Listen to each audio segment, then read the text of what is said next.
오늘 요한계시록 8장을 전부 다 읽도록 하겠습니다. 그리고 먼저 이제 두 부분으로 쪼개서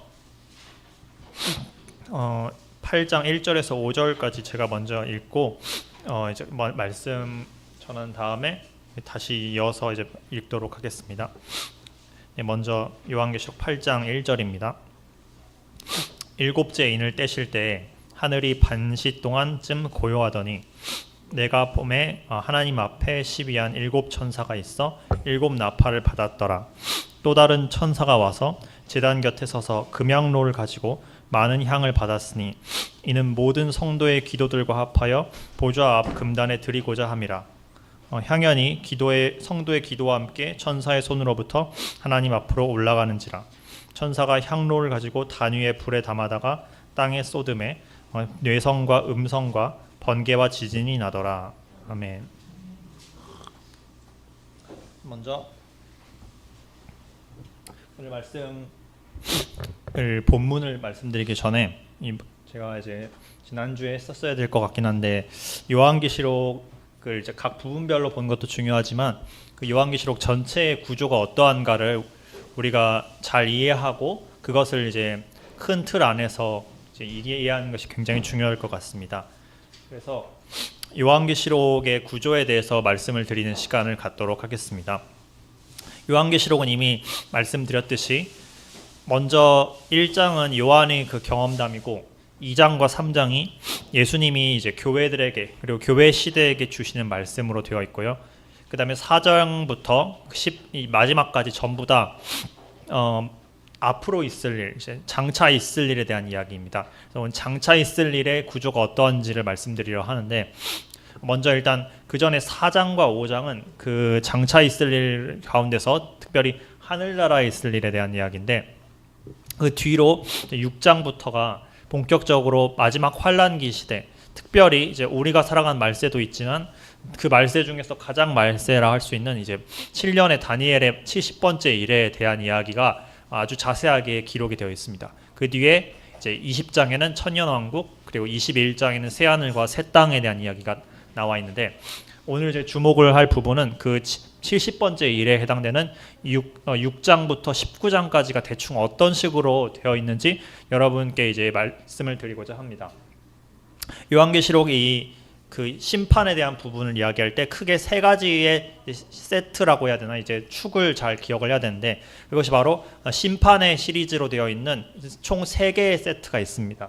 첫 번째 세트는 일곱 인의 심판에 대한 것이고 두 번째는 일곱 나팔에 대한 것 그리고 이제 세 번째 마지막 세트가 일곱 대접에 대한 심판이 있는데 그 뒤에는 이제 더 이상 없고 바로 예수님의 재림으로 이어지게 됩니다. 이 구조를 이제 요한은 이제 반복적인 형태로 이제 나타내 내었습니다. 먼저 일곱 인의 심판은 크게 그 7년 환란기 전체, 예수님이 오시기 그 직전의 그 7년의 시간 전체가 어떤 식으로 흘러가는지 마태복음에서 말씀하셨던 것과 똑같이 그 대략적인 총론적인 구조를 알려주는 게 일곱 인의 심판에 대한 내용입니다. 그러면 이제 일곱 나팔과 일곱 대접은 그럼 어떤 식으로 이루어지느냐? 사실 이게 어떤 식으로 정확히 순서가 맞아지고 어떤 게 얼마큼 겹치고 이런 얘기가 사실 워낙 복잡하기도 하고 또 학자들마다 의견도 다르고 신학자들마다 다양하게 이제 이거를 나름 짜맞춰서 퍼즐을 맞춰봤지만 보시면 알다시피 너무 제각각이고 다 의견도 다르고 모델도 각기 달라서 우리가 이거를 정확히 알기는 어렵습니다. 다만 이제 아주 큰 틀을 이제 이해하는 것은 필요하다고 생각됩니다. 그래서 말씀드렸듯이 요한계시록 6장에는 일곱 인의 심판에 대한 이야기가 나옵니다. 그리고 요한계시록 그 일곱 인 중에서 총 6개의 인에 대한 이야기가 그 요한계시록 6장에서 저희가 이미 다뤘었고요. 그 다음에 마지막 7번째 인에 대한 이야기가 어디에서 나오냐면 그 오늘 본문에서 읽을 8장의 초반부에 7번째 인에 대한 이야기가 마침내 나옵니다. 그 다음에 일곱 나팔은 오늘 이제 요한계시록 8장과 9장에 이어서 나오게 되는데 특별히 9장에 나오는 5번째 나팔과 6번째 나팔에 대해서는 특별한 이 재앙이라고 해서 3개의 화가 있다라는 이야기가 나옵니다. 그래서 화가 있을지어다 해서 5, 6번째, 7번째 나팔까지는 특별한 재앙으로 또 따로 구분을 해 두었고요. 그런데 그 6번째 나팔과 7번째 나팔이 이제 서로 간격이 약간 그 본문 간격이 떨어져 있습니다. 그래서 9장에 가면 나팔 2개가 5번째 6번과 5번 나팔이 나오는데 7번 나팔은 언제 나오냐면 붕 건너뛰어서 11장의 마지막에 나옵니다. 그리고 이제 7대접의 심판이 나오는데 이 7대접의 심판은 요한계시록 15장과 16장에 이제 나오게 됩니다. 거기에 이제 그 요한계시록의 마지막 7대접의 심판이 전부 다 나오고요. 그 다음에 이제 바로 예수님의 재림으로 시간 순서상 이어져야 됩니다. 그 예수님의 재림은 19장에 나옵니다. 그런데 여기서 이렇게 큰 틀은 이제 7인, 7나팔, 7대접으로 구성되어 있고 7대접, 먼저 7나팔의 경우에는 대충 어느 정도 시기라고 생각을 하면 되냐면 그 대환란에서 이제 후반부 3년 반, 그 후반부 3년 반쯤에 시작하기 직전 혹은 그 시작할 부근 그 언제쯤이라고 생각을 하시면 될 것 같습니다. 다만 이제 이게 정확하게 어느 시간표에 떨어지는지는 우리가 아직 하나님의 계획을 다 보지 못했기 때문에 지금은 이제 알기 어렵습니다. 그리고 7대접의 심판, 이건 이제 최후의 심판이죠. 이 7대접의 심판은 거의 맨 끝자락, 예수님이 재림하시기 거의 직전에 있을 쏟아질 심판들이라고 생각을 하시면 됩니다. 그런데 이렇게 큰 축 3가지 사이사이에 중간에 이제 쉬어가는 이야기들이 있습니다. 요한계시록에 삽입된 이야기 또는 이제 연극으로 비유하자면 막간극에 해당되는 이제 인터미션 또는 막간극에 해당되는 다른 주제의 이야기가 삽입이 되어 있습니다. 이 이야기는 이제 시간순으로 이어지는 것이 아니라 그 시간순으로 이어지는 인과 나팔과 대접 사이사이에 하나님께서 추가적인 어떤 설명을 해주시려고 시간순과 무관한 어떤 이야기를 이제 집어넣은 것이라고 생각하면 됩니다. 그 중에서 이미 저희가 첫 번째 막간극에 대해서는 이야기를 들었습니다.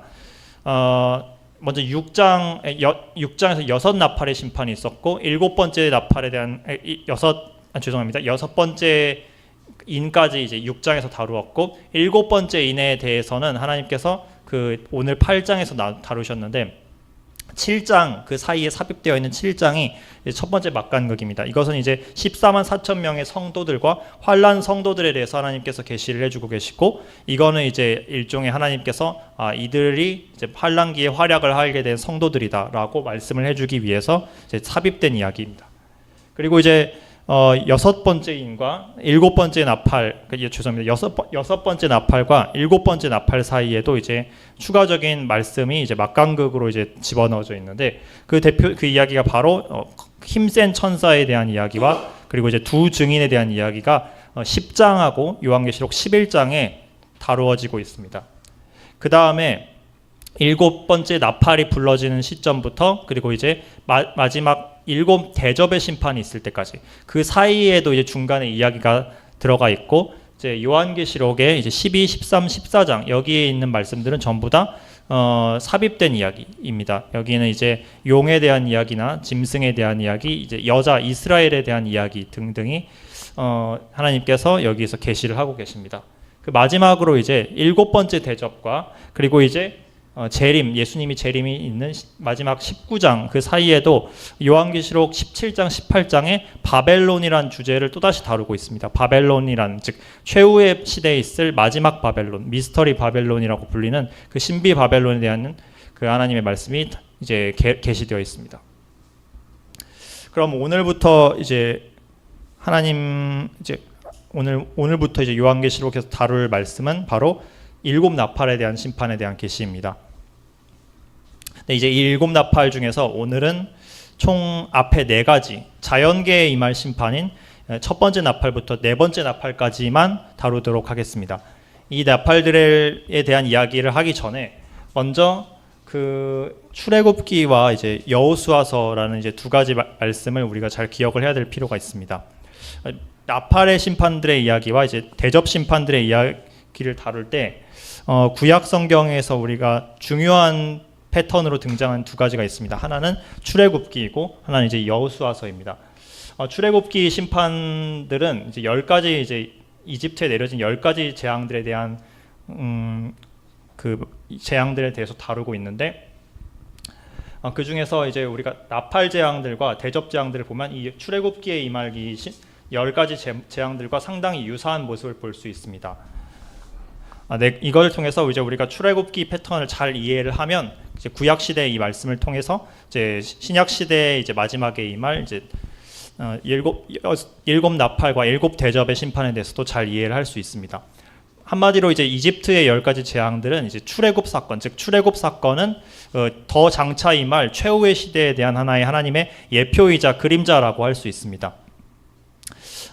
모세의 노래라고 이제 요한계시록 15장에 보면 그 성도들이 하늘나라에 모여서 모세와 어린 양의 노래를 한다는 대목이 나와 있습니다.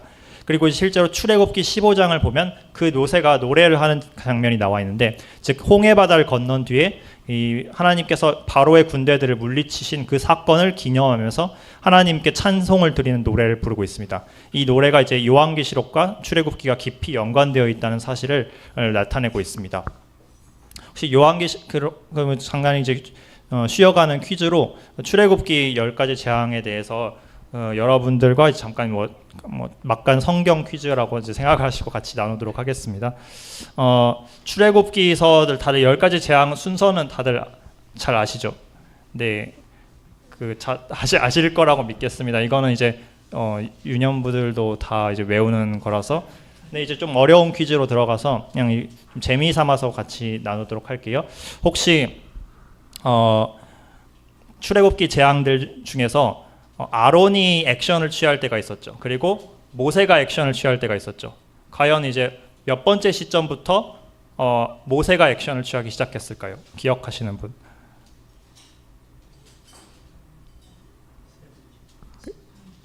네, 제가 이제 바로 맡아봤겠습니다. 1, 2, 3번 재앙 때는 아론이 직접 지팡이를 휘둘렀습니다. 그리고 6번, 7번, 8번, 9번부터는 거기는 이제 모세가 뭔가 액션을 취했다고 나와 있어요. 모세가 하늘로 손을 뻗든지 아니면 이제 재를 확 뿌리든지 이제 모세가 직접 하게 된 거죠. 처음엔 워낙 이제 모세가 수줍고 좀 두려움이 많아서 하나님이 이제 아론을 붙여주셨는데 차차 용기가 붙으니까 이제 모세도 직접 하나님의 심판을 대행하게 되었습니다. 그러면 또 한 가지, 그러면 하나님께서 그 바로의 완악함을 말하실 때 바로가 스스로를 마음을 완악했다는 말이 나오죠, 그렇죠? 그런데 또 한편으로는 하나님께서 여호와께서 바로의 마음을 완악하게 하셨다는 말도 나와요. 그럼 몇 번부터 하나님이 완악하게 만드셨을까요? 이것도 앞이랑 답이 비슷합니다. 6번째부터 6번째, 8번째, 9번째는 하나님께 여호와께서 바로의 마음을 완악하게 하셨다라고 나오고요. 그 전에는 바로가 자기 마음을 완악하게 했다고 나옵니다. 이게 그 예정론이랑도 연관이 돼 있긴 한 건데 사람이 자꾸 자기 마음을 완악하게 안 믿으려고 하면 결국에 나중에는 하나님도 그 사람을 유기하게 된다는 그런 이제 두려운 교훈이 담겨 있습니다. 바로가 또 하나의 퀴즈로 바로가 우리 이스라엘 성도들에게 모세에게 뭔가 흥정을 하려고 시도했었어요. 몇 번째에서 흥정을 시도했을까요? 4번째와 8번째와 9번째 재앙 때 바로가 은근슬쩍 뭔가 흥정을 시도를 합니다. 어떤 흥정을 시도했는지가 사실 숫자보다는 이게 더 중요하죠. 처음에는 너희가 하나님께 예배는 드려도 되는데 여기 이집트에 남아서 그냥 예배 드려라 라고 말씀을 흥정을 시도를 합니다. 그게 안 되니까 8번째 때는 너희 가도 좋은데 남자만 가라고 이야기를 합니다. 애들 다 내팽개치고 남자만 가라. 또 안 되니까 9번째 때는 가축은 두고 가라 이렇게 얘기를 하죠. 이게 항상 세상과 마귀도 같은 식으로 성도들을 유혹을 합니다. 첫 번째 때는 너희가 세상 살 거 다 살고 세상 방식대로 다 똑같이 살고 주일날 예배만 드리면 되지 않느냐 이렇게 얘기하고요. 그게 안 되면 또 그 다음 단계에서는 너희만 잘 믿으면 되지 너희 다음 세대나 자녀들은 그냥 내버려둬도 되지 않겠니 이렇게 말을 합니다. 그래도 또 유혹이 안 먹히면 그래 열심히 하나님께 헌신은 하는데 어떻게 모든 걸 다 하나님께 다 드릴 수 있느냐, 몇 가지는 그냥 너희 걸로 그냥 챙겨두지 않을래 이렇게 하나님께 모든 걸 드리는 것을 어느 한 구석에서 못하게 만듭니다. 근데 하나님은 절대로 이런 말들에 속지 않으시고 반드시 타협 없이 우리의 전부를 받으시기를 원합니다. 네, 그래서 출애굽기를 이제 잘 이해하는 게 나중에 이 요한계시록을 이해하는데 중요하다는 걸 말씀드리려고 잠깐 이제 출애굽기 얘기를 했습니다. 또 이제 여호수아서의 그 여리고 정복 이야기도 굉장히 요한계시록의 구조와 비슷한 모습을 띠고 있습니다. 그 요한계시록에 보면 7봉인이 나오고 7번째 봉인째에 7개의 나팔이 다시 나오죠. 그리고 그 7번째 나팔이 다 불고 7번째 나팔이 딱 부는 순간 또다시 대접 7개가 나옵니다. 이렇게 7 안에 7이 들어있고 다시 7이 들어있는 이 구조가 요한계시록에 나타나는데 이게 여리고성을 정복할 때도 똑같이 나타났습니다. 처음에 정복할 때 몇 바퀴 돌았죠? 그 7일간 돌았었죠. 7일간 한 바퀴씩 돌다가 마지막 7일째에는 7바퀴를 돌았었죠. 그렇죠?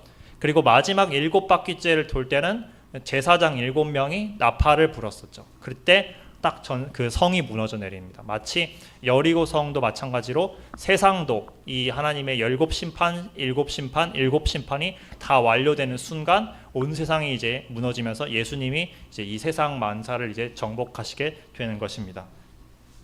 자, 그러면 네, 이제 오늘 본문으로 이제 말씀을 다시 돌아가도록 하겠습니다. 오늘 본문의 중요한 말씀 두 가지 주제가 있습니다. 오늘 처음에 말한 그 앞부분의 주제는 무엇이냐면 기도와 관련된 주제입니다. 그리고 두 번째 후반부와 관련된 주제는 무엇이냐 하면 바로 하나님의 심판과 특별히 자연계에 임하는 심판에 대한 중요한 말씀들이 담겨 있습니다. 근데 그 전에 이 두 가지 얘기를 하기 전에 제가 잠깐 성막에 대한 이야기를 하고자 합니다. 히브리서 8장에 보면 모세가 성막을 지으려 할 때 지시하심을 얻은 것 같으니 이르시되 삼가 모든 것을 산에서 내게 보이던 본을 따라 지으라 하셨느니라. 이게 무슨 말이냐면 출애굽기 때 모세가 여러 가지 성막 양식을 그대로 하나님께 받아서 그대로 짓습니다. 그런데 이게 사실은 원형이 따로 있다는 것입니다. 이 원형은 바로 하늘나라의 바로 천국의 하나님의 그 실체에 해당되는 그 기물들이 있고 그 실체를 본따서 만든 그림자가 바로 지상의 성막과 성전이라는 뜻입니다. 그래서 우리가 그 성막과 성전의 구조를 잘 알면 아이고 그림이 좀 많이 깨졌네요.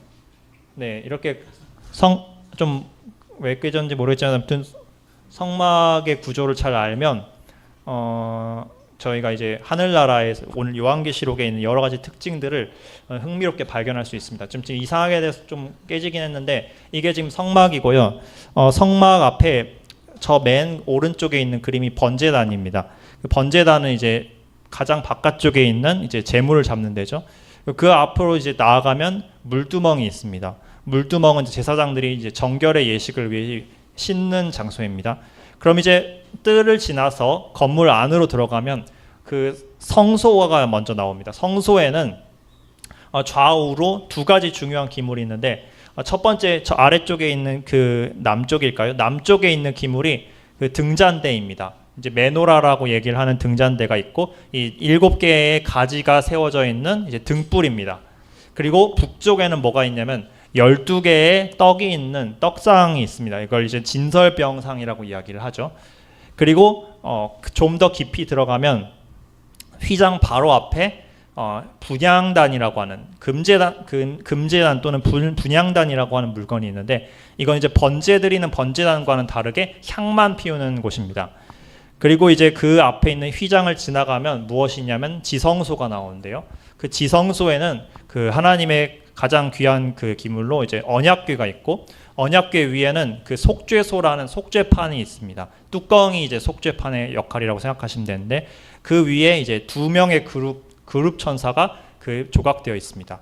이제 이게 만약에 성전 버전으로 하면 그 두 그룹 이외에도 솔로몬이 추가로 거대한 이제 그룹 형상을 2개 더 만들어서 세워놨었죠. 그래서 총 4명의 그룹이 있는 셈이 됩니다.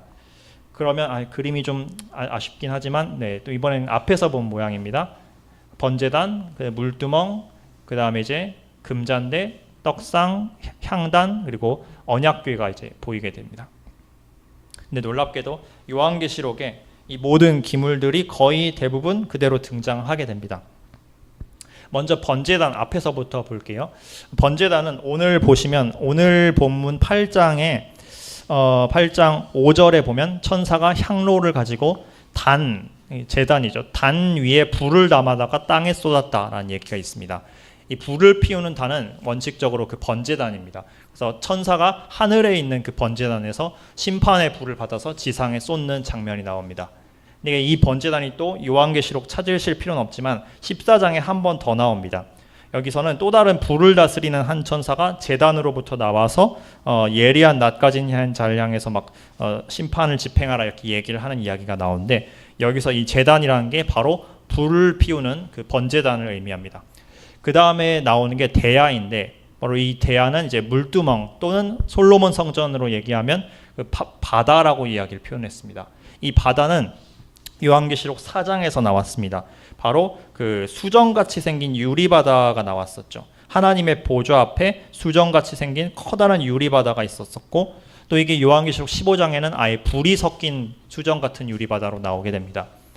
그리고 이제 좀 더 깊숙이 들어가면 이제 성소에는 금양단이 있습니다. 분향단이 있고 이것을 금제단이라고 합니다. 오늘 8장 본문에 그 3절쯤에 한 천사가 와서 제단 곁에 서서 금향로를 가지고 많은 향을 받았으니, 방금 뒤에 말했던 그 뒤에 나온 단과 또 다른 단인데, 이 단은 이제 분향단입니다. 이 분향단은 향을 피우는 곳이고, 오늘 말씀을 드리겠지만 이 향이란 바로 성도들의 하나님께 드리는 기도를 상징하는 것입니다.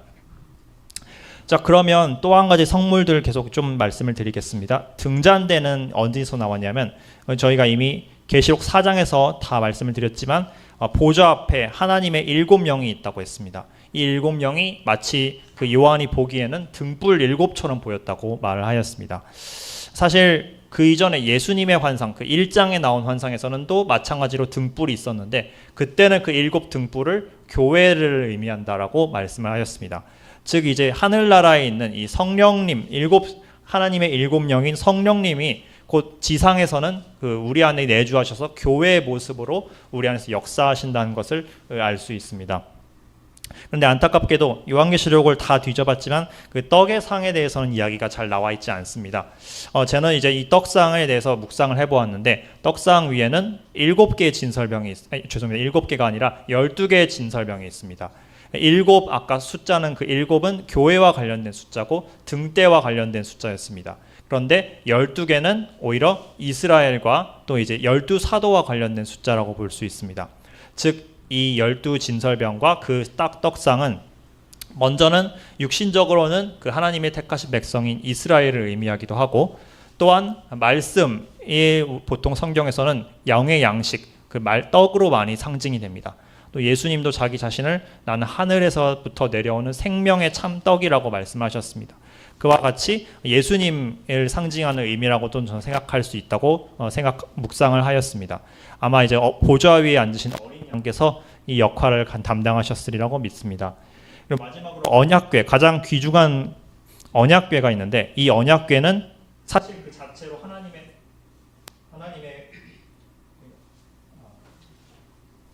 죄송합니다.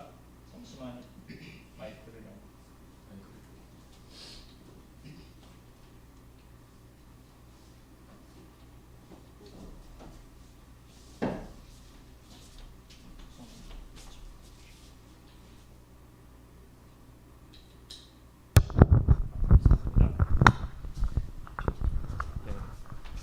잠깐 이제 마이크 연결했고요.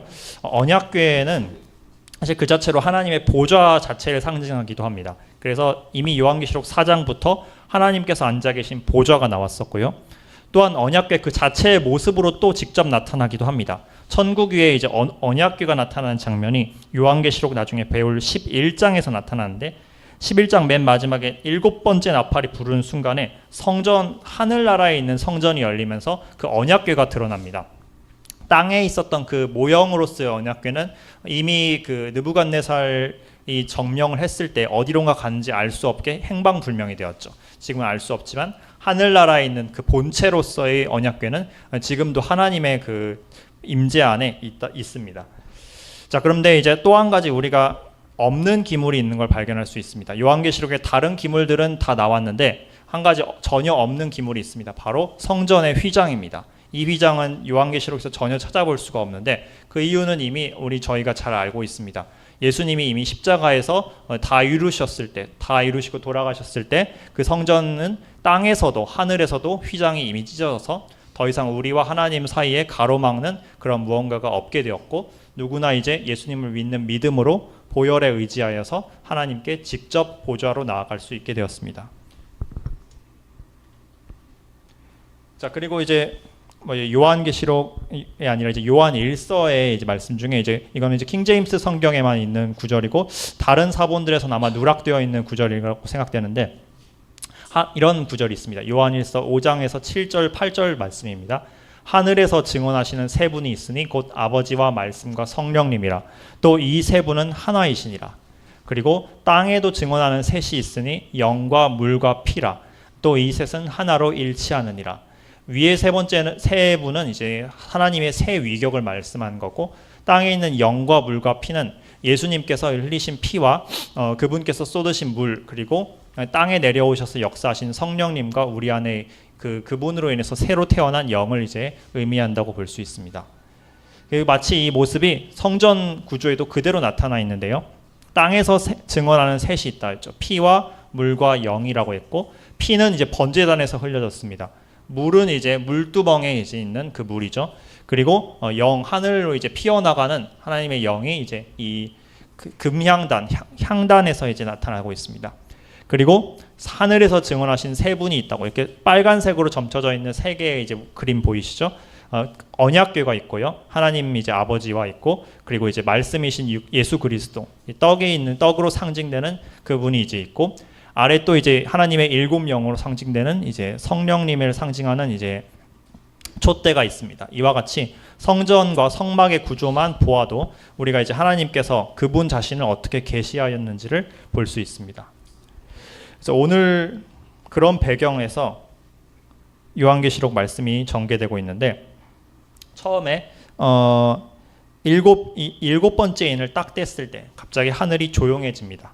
하늘이 반 시간쯤 고요해지는데, 그 전까지는 그럼 고요하지 않았었죠. 왜 고요하지 않았냐면 하나님을 향한 찬양이 온 이제 성도들과 천사들과 네 생물과 24장로를 통해서 넘쳐 흘렀던 그런 시점이었습니다.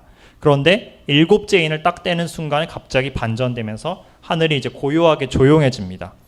왜 이렇게 고요하게 조용해졌을까라고 생각을 해보았는데, 그 답이 이제 3절에서 나오게 됩니다. 바로 성도들이 기도가 올려지는 시점이기 때문에 하나님께서 기도를 들으시기 위해서 침묵 가운데서 모든 성도들의 기도를 이제 받으시기 위해서 잠깐 하늘나라에 이제 침묵의 시간을 허락하신 것입니다. 저희도 이제 열심히 예배드리고 찬송을 드린 다음에 침묵의 시간을 가지면서 이제 기도를 갖듯이 하늘나라에서도 그와 같은 모습이 펼쳐지고 있는 것입니다. 그래서 여기서 중요한 것은 그 천사가 와서 하나의 향로라는 것은 여기서 향을 담는 그릇을 의미합니다. 이 향로를 가져다가 향단, 즉 이제 성전 기물로 말씀을 드리면 바로 그 휘장 앞에 있는 그 제단이죠. 금제단, 이제 향을 드리는 향단입니다. 근데 물론 이제 하늘나라에서는 휘장이 없기 때문에 하나님의 보좌 바로 앞에 이 제단이 있습니다. 그래서 이 제단으로 이제 향로를 가져와서 그걸 피우고, 이제 거기서부터 뭐가 올라오냐면 모든 성도들의 기도가 다 합하여져서 하나님 앞에 올려지는 것을 볼 수 있습니다. 그래서 이 성도의 기도는 이미 앞에서도 요한계시록 5장에서부터 이미 나왔었는데, 바로 이제 네 생물과 24장로가 어린 양 앞에 엎드려서 검은 고와 향이 가득한 금대접을 가졌었다는 장면이 나옵니다. 근데 이 향이 무엇이냐면 바로 성도의 기도들이라고 말씀을 하고 있습니다. 여기서 24장로는 그 환란기가 되기 전에 하늘나라로 갔었던, 그 천국에 갔었던 성도들을 이제 대표하는 자들이라고 생각할 수 있습니다. 그리고 즉 이제 다시 말해서 그 환란기 이전 교회 시대와 구약 시대에 있었던 성도들의 기도가 바로 이들의 대접 안에 담겨 있었죠. 그런데 이 기도들이 모두 이제 한 곳으로 모이고, 거기다 추가로 또 다른 성도들의 기도가 모입니다. 바로 이제 요한계시록 6장에서 그 순교한, 환란기 때 순교한 성도들이 하나님께 신원하면서 외치기를 주님께서 우리의 피를 갚아주시지 아니하시기를 언제까지 하시나이까 라고 기도했었고, 또 요한계시록 7장을 보시면 기억을 하실지는 모르겠는데 만국에서부터 수많은 백성들로부터 아무도 셀 수 없는 큰 무리가 나와서 하나님을 찬송했다고 나와 있습니다. 그들의 기도 또한 모여서 이제 한 곳에 모이게 되었습니다. 즉 환란기의 성도들과 교회 시대의 성도들과 그리고 구약 시대 모든 성도들의 기도가 이 천사가 들고 있는 금 그릇 안에 완전히 담겨서 이제 마침내 하나님 앞에 상달될 시간이 되었습니다. 그래서 우리가 여기서 발견할 수 있는 것은 기도의 원리에 대해서 알 수 있습니다. 기도란 바로 하나님의 나라, 하나님의 왕국, 그리고 최후에 임할 하나님의 왕국을 가져다 주는데 하나님께서 쓰시는 촉매제라는 사실을 기억을 해야 됩니다. 예수님께서는 주기도문을 가르치실 때 여러 가지 다 우리가 구할 것, 이것 구할 것 하기 전에 뭘 구하라고 했냐면 하나님의 나라와 하나님의 의를 구하라고 하였습니다. 그래서 아버지 이름이 거룩히 여김 받기를 원하고 그 다음에 나라에 임하옵시며 뜻이 하늘에서 이룬 것 같이 땅에서도 이루어지기를 원하나이다. 이렇게 기도하라고 하셨습니다. 그런데 이 나라에 임하옵기를 바란다는 것은 바로 하나님의 왕국이 임하기를 바란다는 뜻입니다. 이것은 이제 우리 주변에서 이제 하나님의 뜻이 조금씩 이루어지는 그런 간헐적인 의미가 될 수도 있지만 더 궁극적으로는 최후에 이르러서 하나님의 그 완성된 왕국이 예수님의 재림을 통해서 완성되기를 바라는 그 기도가 되기도 합니다. 그래서 특별히 우리가 이제 주기도문뿐만 아니라 우리가 삶에서 드리는 모든 기도들이 다 모여서 최후에는 이제 하나님의 심판을 통해 왕국을 완성하시는 도구로서 이용되게 됩니다. 우리는 이제 기도를 드릴 때 사실 낙심하기가 쉽습니다. 기도는 이제 어떤 때는 늦게 진행되는 것처럼 보이기도 합니다. 또 우리가 원하는 대로 진행되지 않은 것처럼 보일 때도 굉장히 많습니다. 그러다 보니까 많은 성도님들이 기도를 열심히 하고 또 하나님의 뜻대로 기도를 하다가도 쉽게 지치고 낭망하고 또는 이제 하나님께서 우리의 기도에 관심이 없으실까 혹은 기도에 대한 믿음이 많이 옅어지기가 쉽습니다. 기도와 관련해서 많은 목사님들이 잘 가르친 부분이 많지만 그 중에서 크게 두 가지를 축을 잘 우리가 균형 있게 이해해야 된다고 생각합니다. 어떤 한 부분에서 우리가 첫 번째 하나로서 많은 목사님들이 기도는 반드시 응답된다. 기도는 믿고 구하는 자들에게는 반드시 하나님께서 응답하신다. 이 측면을 강조하시고 열심히 포기하지 않고 기도할 것을 많이 권고를 하십니다. 그래서 마치 우리가 열심히 믿음을 갖고 기도를 할 때 하나님께서 늦어지는 것 같아도 반드시 이루신다는 이 측면을 강조하십니다. 이것은 옳은 측면이 많이 있습니다. 예수님께서도 분명히 너희가 기도할 때 무엇이든지 믿고 구하라. 그리고 열심히 너희가 구하라. 문을 두드리라. 그리고 찾으라. 이렇게 이제 말씀을 하셨었죠.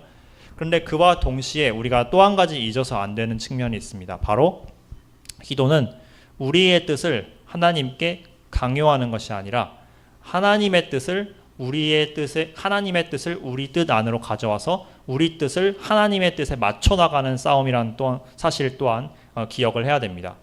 우리가 정욕대로 구한다고 해서 하나님께서 그것을 주시진 않습니다. 하나님의 뜻에 맞을 때 또한 우리 생각에 좋아 보이고 우리 생각에 선해 보이는 것이라 할지라도 하나님은 그분의 생각은 우리보다 높으시기 때문에 그분은 더 다른 것, 그보다 더 좋은 것을 알고 계실 수 있습니다.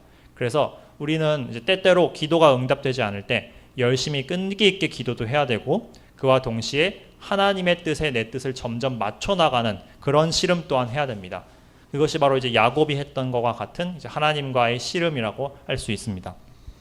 그래서 우리 이 원칙을 잘 기억하면 기도가 늦어진다 할지라도 또는 우리가 원치 않는 방향으로 우리는 하나님께 예스를 원했는데 하나님은 때때로 no라고 대답을 해주실 수도 있고 또 하나님께서 우리가 무언가 A라는 것을 구했는데 하나님께서는 그것은 주시지 않되 다른 것, 우리가 기대하지 않았던 다른 것을 주시기도 합니다.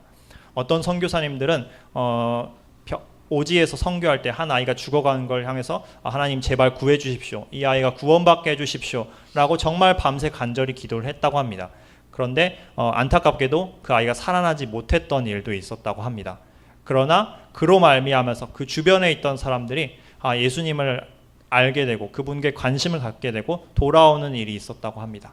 즉 이와 같이 기도는 우리가 원하는 방식이나 때에 이루어지진 않을 수도 있지만 하나님께서는 더 좋은 것, 뱀이나 돌이 아니라 생선과 그리고 떡을 주시는 분이라는 사실을 기억을 해야 됩니다.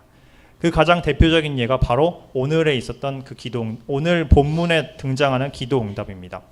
그 기도응답은 바로 세상을 향한 심판, 또 정확히는 예수님의 재림을 통해서 하나님의 왕국이 완성되는 것이 바로 하나님께서 우리에게 주시는 가장 궁극적이고 가장 완벽한 기도응답이라는 사실을 기억해야 됩니다. 그러면 우리가 기억해야 될 것은 우리가 많은 기도를 드리고 또 그 가운데 응답되는 것들이 있습니다. 그리고 우리 삶에서 우리가 살아있을 때 그게 응답되는 그런 기도들 제목들도 있을 것입니다.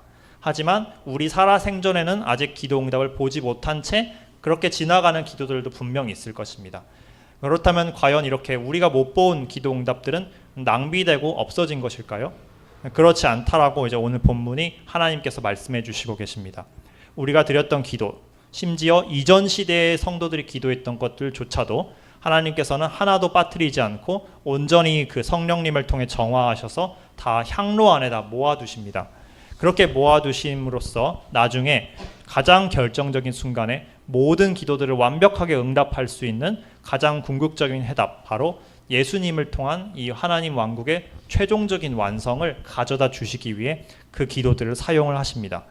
그런 관점을 우리가 기억을 하면 낙심하지 않을 수 있습니다. 우리가 병고침을 간절히 구했을 때도 때로는 받지 못하는 경우도 있습니다.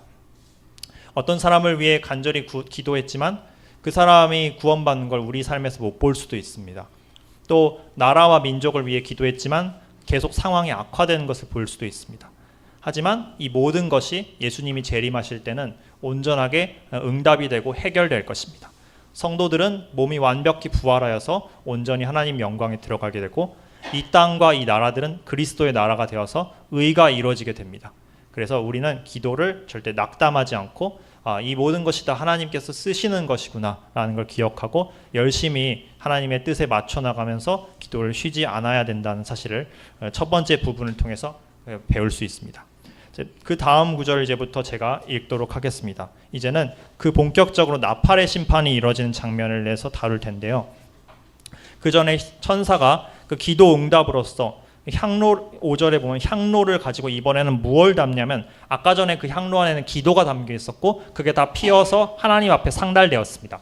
그럼 이제 이 비어있는 향로에 이번엔 무엇을 담느냐? 기도 응답으로서 하나님의 심판의 불을 담습니다. 제단에 있는 이 제단은 이 5절의 단은 그 금향로가 올려진 금제단이 아니라 그 불을 피우는 번제단, 번제의 제단입니다. 여기서 이제 심판의 불을 담아다가 지상에 쏟더니 뇌성과 음성과 번개와 지진이 발생합니다. 이게 이제 7번째인데도 이 번개와 천둥과 음성과 지진이 나타나는데 이게 나중에 보시면 아시겠지만 7번째 나팔 때에도 이 4가지가 그대로 나타나고요. 7번째 대접을 쏟을 때도 똑같은 일이 벌어집니다. 이게 하나님의 권능과 하나님의 영광과 그분의 최종적인 공의가 완성되는 것을 나타내는 그와 같은 현상이라고 이해하시면 됩니다. 그 다음부터 이제 6절부터 천사들이 이제 7 나팔 드디어 불기 시작합니다. 먼저는 이제 4개의 나팔만 먼저 부르는데 오늘은 그 부분까지만 하겠습니다. 자, 6절에 7 나팔 가진 7 천사가 나팔 불기를 예비하더라. 첫째 천사가 나팔을 부니 피가 섞인 우박과 불이 나서 땅에 쏟아지매 땅의 3분의 1이 타서 사위고 수목의 3분의 1도 타서 사위고 각종 푸른 풀도 타서 사위더라. 둘째 천사가 나팔을 부니 불 붙는 큰 산과 같은 것이 바다에 던지우매 바다의 3분의 1이 피가 되고 바다 가운데 생명 가진 피조물들의 3분의 1이 죽고 배들의 3분의 1이 깨어지더라. 셋째 천사가 나팔을 부니 횃불같이 타는 큰 별이 하늘에서 떨어져 강들의 3분의 1과 여러 물샘에 떨어지니 이 별 이름은 쑥이라. 물들의 3분의 1이 쑥이 되매 그 물들이 쓰게 됨을 인하여 많은 사람이 죽더라. 넷째 천사가 나팔을 부니 해의 3분의 1과 달 3분의 1과 별들의 3분의 1이 침을 받아 그 3분의 1이 어두워지니 낮 3분의 1은 비춤이 없고 밤도 그러하더라. 내가 또 보고 들으니 공중에 날아가는 독수리가 큰 소리로 이르되 땅에 거하는 자들에게 화가 있으리로다. 이 외에도 새 천사의 불 나팔 소리를 이남이로다 하더라. 네, 오늘 서두에서 말씀드렸듯이 요한계시록의 특별히 나팔 재앙 시리즈와 대접 재앙 시리즈를 이해할 때 굉장히 중요한 틀로서 알아두어야 될 게 바로 출애굽기와 이제 여호수아서입니다. 오늘 이제 출애굽기 특별히 10가지 재앙에 대해서 다루고자 합니다. 10가지 재앙 그 순서 다 외우신다라고 제가 받아들이긴 했는데 사실 짚고 넘어가도록 하겠습니다. 이거는 이제 굉장히 중요하고 그 교회 학교 친구들까지도 다 외워야 할 만큼 기초적인 건데 첫 번째 이집트의 재앙이 뭐였냐면 바로 나일강이 피로 변하는 재앙이었습니다. 모든 이제 이집트의 물이 피가 됐었죠. 그 다음에 개구리 때, 그 다음에 모든 먼지가 이로 바뀌어서 사람들을 괴롭게 했고요. 네 번째 때 파리 때가 나타났고, 다섯 번째는 짐승들이 다 병에 걸려 죽었었죠. 짐승. 여섯 번째는 사람들의 몸에 이제 독종이 나기 시작했고, 일곱 번째는 우박과 함께 번개와 불도 같이 내렸었죠. 그리고 여덟 번째는 메뚜기 때의 재앙이 나타났습니다. 아홉 번째 때 사흘간 흑암이 이집트 땅을 덮었습니다. 열 번째는 가장 이제 중요하고 이제 바로 장자들이 모두 다 죽는 재앙이었습니다. 근데 이 재앙들이 요한계시록에서도 더욱더 확대된 모습으로 나타납니다. 나일강의 재앙은 특별히 둘째와 셋째 나팔과 굉장히 모습이 비슷합니다. 강과 바다가 이제 3분의 1씩 피로 변했었죠. 또는 이제 쑥으로 변하던가. 그리고 이것이 대접 재앙으로 가면 더 확대되어서 둘째, 셋째 대접 때 바다 전체가 피로 변하고 그리고 물 전체가 피로 변합니다. 개구리 때의 재앙도 굉장히 비슷한 게 나오는데 여섯 번째 대접 때 그 아마겟돈 전쟁을 일으키기 위해 그 용과 짐승과 거짓 선지자가 입에서 부정한 영을 냅니다. 그걸로 만국을 미혹해서 하나님을 대적하게 오게 만들죠. 근데 그 악령들의 모습이 정확히 어떻게 생긴다고 하냐면 개구리같이 생긴 악령들이라고 합니다. 이 개구리란 부정한 짐승이고 특별히 울어댐을 통해서 그 말로써 참람된 말로써 하나님을 대적하는 그런 것을 상징합니다. 파리나 악질은 잘 모르겠고 이도 특별히 대응되는 건 없는데 몸에 독종이 나는 재앙은 비슷한 게 있습니다. 나중에 대접 재앙 중에서 첫 번째 대접은 짐승의 표를 받은 모든 자들의 몸에 심한 종기가 나는 재앙이 나옵니다. 우박의 재앙도 비슷한 게 있는데 오늘 보셨던 첫 번째 나팔 때도 하늘에서 피 섞인 우박이 떨어졌다라고 나와 있죠. 그리고 일곱 번째 대접, 마지막 대접 때도 큰 우박이 나오고 지진이 일어난다라는 얘기가 나중에 나옵니다. 황충의 재앙, 이 메뚜기의 재앙도 역시 요한계시록에 등장하는데 다음 시간에 배울 무저갱이 열릴 때 무저갱에서 나오는 황충 괴물들이 나옵니다. 이들은 이제 진짜 메뚜기가 아니라 출애굽기 때는 진짜 메뚜기였는데 이 요한계시록에 나온 메뚜기들은 마귀적인 이제 사탄적인 그 메뚜기라고 생각을 하시면 됩니다. 마지막으로 이제 어둠의 재앙들도 있죠. 어둠의 재앙 특별히 다섯 번째 대접 때는 온 왕국이 이제 짐승의 왕국이 어두워지는 그런 장면이 나옵니다. 장자의 죽음도 역시 여섯 번째 나팔 때는 전 세계 인구의 3분의 1이 목숨을 잃게 되는 그런 사건이 벌어집니다. 자, 그래서 이와 같이 이제 큰 틀을 잘 이해를 하면 이게 출애굽기의 사건, 즉 하나님께서 자기 백성을 건지시는 그 사건을 요한계시록 때도 마찬가지로 이뤄 나가시는구나. 하나님께서 바로 당신의 백성들과 그분의 택하심을 입은 성도들을 구원하는 과정이 바로 이 재앙들의 의미라는 사실을 알 수 있습니다. 그래서 오늘 저는 이제 말씀드리기 전에 이 재앙들이 저는 모두 문자적으로 특별히 나팔 재앙들 같은 경우는 실제 문자적으로 이루어질 그 재앙들이라고 믿습니다. 이것은 상징이나 어떤 그림으로 해석될 여지가 없습니다. 이 모든 것들은 실제로 그대로 이루어지게 될 것입니다. 왜냐하면 출애굽기 때에도 이 모든 사건들, 강이 피로 변하고 개구리가 올라오고 이가 득실거리는 사건들은 어떤 영적인 상징을 말한 게 아니라 실제로 역사적으로 그 이집트에서 일어났었던 그 사건 그대로를 적은 것이기 때문에 요한계시록도 마찬가지일 것이라고 믿습니다. 그와 관련해서 그렇기 때문에 제가 이 오늘 8장에 나온 그 하늘에서 땅의 3분의 1을 태우고 바다의 3분의 1을 피로 만들고 민물의 3분의 1을 쑥으로 만들고 하늘에 있는 별들과 해와 달을 3분의 1씩 치는 그런 사건들에 대해서 굳이 많은 설명을 보탤 필요는 없다고 생각됩니다. 그것들이 있는 그대로 받아들이시면 된다고 생각하기 때문입니다. 근데 그와 관련해서 말씀드리고 싶은 이야기가 한 가지 있습니다. 이것은 이제 성경을 어떻게 적용하냐, 우리가 성경적 원리를 오늘날의 세대에 어떻게 적용하느냐와 관련돼서 저가 이제 저의 의견이기도 하고 성경적인 의견을 이제 전달을 하고자 합니다. 여러분 이 표지들을 보시면서 많이 익숙하실 것이라고 생각됩니다. 오늘날은 굉장히 초록색, 지구, 그리고 Save the Earth, 지구를 지키자, 환경을 지키자, 이런 주제가 미디어뿐만 아니라 모든 그의 유행처럼 되었습니다. 이것이 하나의 테마가 되었고 사람들이 이제 이것을 강력히 주장하면서 모든 영역, 특히 기업들 같은 경우에도 우리는 환경을 지키는 그런 솔선수범을 하는 기업입니다. 이를 열심히 광고를 하고 있습니다. 이와 관련해서 저는 하나님의 말씀이 뭐라고 말씀하는지에 대해서 묵상을 해보았습니다. 먼저 기억을 해야 될 것은 하나님께서 태초에 에덴 동산을 지으시고 아담을 지으셨을 때 아담에게 명령을 주셨습니다. 너희가 이 땅의 모든 것을 다스리되 이제 하나님의 뜻대로 거룩하고 아름답게 다스리라고 하셨습니다. 이걸 우리가 문화 명령이라고도 하고, 그리고 다시 말해서 우리 하나님께서 우리에게 청지기로서 이런 것들을 다스리고 관리할 책임을 주셨다는 사실을 기억해야 됩니다. 그렇기 때문에 동물이나 식물에 대해서도 우리가 자기 것처럼 착취하는 것이 아니라 하나님의 뜻대로 거룩하고 올바르고 선하게 다스려야 하는 것은 당연한 일입니다. 그런데 오늘날 우리가 한 가지 주목하고 경계해야 될 점이 있습니다. 오늘날 시대는 하나님을 경배하기보다 오히려 지구 그리고 환경 이런 것들이 지나치게 높여지고 지나치게 중시된 나머지 우상이 되어버린 시대에 우리는 살고 있습니다. 사람들은 이제 더 이상 아버지 하나님을 찾지 않습니다. 아버지 대신에 오히려 어머니 대자연, 가이아, 지구를 찾기 시작합니다. 이것이 바로 오늘날의 현대 환경주의의 실체입니다.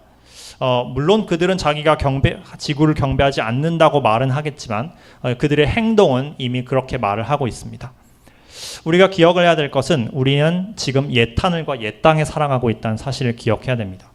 옛하늘과 옛 땅도 물론 하나님께서 지으신 것입니다. 하지만 죄로 인해서 썩어짐의 종 아래 놓여 있습니다. 우리가 정말 바라봐야 할 것은 바로 새하늘과 새 땅, 그곳이 오늘 주일 말씀에서도 목사님께서 말씀하셨듯이 우리가 장차 바라봐야 할 진짜 유업은 새하늘과 새 땅입니다.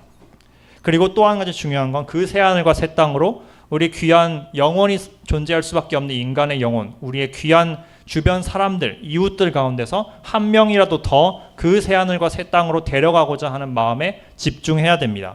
그런데 이 환경주의는 이 우선순위를 바꿔버립니다. 우리가 이 옛하늘과 옛 땅을 어떻게든 보존시켜서 천년 만년 영원토록 보존하는데 집착하자, 이렇게 바꿔버리는 것이 환경주의의 큰 위험한 점이라 말씀할 수 있습니다. 특히 교회 같은 경우에는 오늘날도 교회가 앞장서서 환경에 대한 이야기를 지나칠 정도로 많이 하고 있습니다. 환경을 잘 지키는 것은 중요하지만 그것의 우선순위가 바뀌어서 영혼의 구원과 복음의 전파보다도 앞서게 되는 것은 분명한 월권이라고 할 수 있습니다. 또 한 가지 심각한 문제가 있습니다. 환경주의는 종말론과 관련해서, 이 요한계시록이 종말론에 대한 이야기인데 종말론에 대해서 굉장히 큰 미혹을 가져다 줄 수 있습니다. 사람들은 오늘날의 두 가지 종말론이 있습니다. 우리는 지금 우리 하나님을 믿고 성경을 믿는 그리스도인들은 성경적인 종말론을 믿고 성경적인 종말론을 지지합니다. 그런데 또 다른 종류의 종말론이 있습니다. 세상 사람들이 지지하고 세상 사람들이 따르는 종말론인데 그것을 우리는 환경주의적인 종말론이라고 이야기를 합니다. 마치 세상의 기원과 관련해서도 진화론이 있고 창조론이 있듯이 종말에 관해서도 성경적인 종말론이 있는가 하면 환경론적인 종말론이 있습니다. 저 여기 있는 이 옆에 그림은 그냥 책 하나인데요. 혹시나도 여러분 관심 있으면 한 번쯤 보셔도 상관없고 안 보셔도 상관이 없는데 환경주의에 대해서 지나치게 이야기하는 것에 대해서 조금의 반박의 의견을 제시하는 책입니다. 이것은 이제 뭐 절대적으로 맞는 그런 내용이 아니지만 그럼에도 불구하고 우리가 한 번쯤 생각해 볼 만한 기회는 될 수 있을 것 같습니다. 더 중요한 것은 환경에 대해서 어떤 이야기가 옳다 아니다 그런 과학적인 논박보다 제가 하고 싶은 말은 성경에 과연 무엇이라고 말을 하는지에 대해서 오늘 주제와 또 관련이 깊은 그 이야기를 나누고 싶습니다. 하나님께서는 노아와 한 가지 언약을 맺으셨습니다. 내가 다시는 사람으로 말미암아 땅을 저주하지 아니하리니 이는 사람의 마음이 계획한 바가 어려서부터 악함이라. 내가 전에 행한 것, 즉 홍수 사건을 말하죠. 과 같이 모든 생물을 다시 멸하지 아니하리니 땅이 있을 동안에는 심음과 거둠과 추위와 더위와 여름과 겨울과 낮과 밤이 쉬지 아니하리라. 이것은 하나님의 크신 자비의 언약입니다. 여기서 우리는 하나님께서 이 땅이 완전히 멸망하기 전까지, 예수님 재림하시기 전까지는 적어도 환경 오염이나 혹은 자연의 어떤 재난으로 인해서 지구가 멸망하는 일은 없다라는 사실을 우리에게 분명히 약속해 주신다는 사실을 알 수 있습니다. 그럼 이렇게 보존되는 이유는 무엇일까요? 바로 최후의 날에 불로 사르기 위해서 보존되고 있는 것입니다. 베드로후서 3장 7절에 이제 하늘과 땅은 그 동일한 말씀으로 불사르기 위하여 보호하신 바 되어 경건하지 아니한 사람들의 심판과 멸망의 날까지 보존하여 두신 것이니라. 즉 최후의 날에 이 모든 자연이 파괴되는 방법이 딱 한 가지 있는데, 그것은 주님께서 모든 것을 역사를 마무리하시고 새 하늘과 새 땅을 여시는 날, 바로 그때 이 세상 옛 하늘과 옛 땅이 불로 완전히 사라져서 없어지게 됩니다. 거꾸로 이야기하면 그 전까지는 이 모든 것이 보존되고 훼손되지 않고 자연적인 사고나 인간의 실수로 인해서 없어지는 일이 먼저 생기지는 않는다는 사실을 알 수 있습니다. 또 이제 이런 불로 사르는 것까지 가지 않더라도 그 중간 단계인 이 나팔의 심판만 봐도 알 수 있습니다. 나팔의 심판, 오늘 본문을 읽어봤을 때 하나님이 하늘에서 심판을 내리시니까 땅에 있는 숲들이 3분의 1씩 타버리고, 바다는 무려 3분의 1이 피로 변해버리고, 그 강물은 3분의 1씩 썩어버립니다. 그리고 더 나아가서 지구뿐만 아니라 우주에 있는 천체들마저도 하나님의 심판 앞에서 3분의 1씩이나 파괴되게 됩니다. 과연 인간이 열심히 환경을 지켜보겠다고, 영원히 환경을 보존해보겠다고 집착한 노력이 하나님 앞에서는 의미가 있을까요? 열심히 지켜도 이날 나팔 몇 번 불면 순식간에 그 모든 것은 공든 탑이 무너지듯이 쓰러지게 됩니다. 거꾸로 이야기하면 이렇게 파괴되기 전에는 남아있는 것이 있다는 뜻입니다. 즉 하나님께서 나팔로 치시기 전까지는 그래도 탈 숲풀은 남아있고 오염된 강물은 남아있고 또 이제 오염될 바다는 남아있다는 뜻이니까 그 전에 우리가 이제 그걸 다 파괴해서 없어져 버리는 일은 없다는 사실을 알 수 있습니다. 여기서 그럼 우리가 기억을 해야 될 것은, 그러므로 우리가 기억할 것은, 우리가 정말 중요한 것을 염려하고 있는가? 우리가 지구가 막 뜨거워져서 멸종해버리면 어쩌지? 이런 것을 염려할 것인가? 아니면 정말 더 중요한 것, 우리가 과연 새하늘과 새 땅에서 주님과 함께 어떤 모습으로 만날 것인가? 우리 주변의 사람들을 과연 그 새하늘과 새 땅에서 다시 볼 수 있을 것인가? 정말 더 염려해야 될 부분은 따로 있는데, 우선순위가 바뀌면 우리는 잘못된 염려에, 쓸데없는 염려에 더 빠질 수 있습니다. 그래서 우리가 이제 이런 관점에서 신자들은 우리가 하나님 앞에서 어떻게 살아가야 할지를 생각을 해볼 수 있습니다. 자, 또 다른 한 가지 관점, 오늘 한 가지 마지막으로 중요한 질문으로, 이 나팔의 심판들을 통해서 왜 하나님께서는 땅에 무시무시한 심판을 내리시는 이 이유가 무엇인가? 왜 사랑과 긍휼과 자비가 넘치시는 하나님께서, 예수님께서 왜 이토록 무시무시한 일들을 벌여서 사람들을 죽게 만드시는가? 먼저 첫 번째 답을 하겠습니다. 첫 번째로 우리는 하나님이 창조주시라는 것을 기억을 해야 됩니다. 창조주는, 즉 모든 걸 만드신 분은 모든 것의 주인이십니다. 그러므로 그분은 모든 것을 자기 뜻대로 다루실 권한이 있습니다. 파쇄하실 권한도 있습니다. 우리는 자기 종이를 마음대로 찢지 남의 것 종이를 함부로 찢지 않습니다. 자기 걸 찢는 이유는 자기에게 소유권이 다 있기 때문에 자기 마음대로 처분할 수 있기 때문입니다. 마찬가지로 하나님은 자연 만물을 지으신 창조주이십니다. 그렇기 때문에 그분만이 그것을 치실 수 있고 그분만이 그것을 폐하실 수 있습니다. 우리는 그걸 통해서 하나님 아버지를, 모든 걸 지으시고 모든 걸 심판하시는 하나님을 경외하고 두려워해야 된다는 사실을 깨달을 수 있습니다. 두 번째 더 중요한 이유가 있습니다. 하나님께서는 이 자연을 치신 게 자연 때문에, 자연이 잘못해서 자연을 치신 걸까요? 그렇지 않습니다. 하나님이 정말로 찾고자 하는 것은 바로 믿지 않는 사람들의 마음이 돌아오는 것입니다.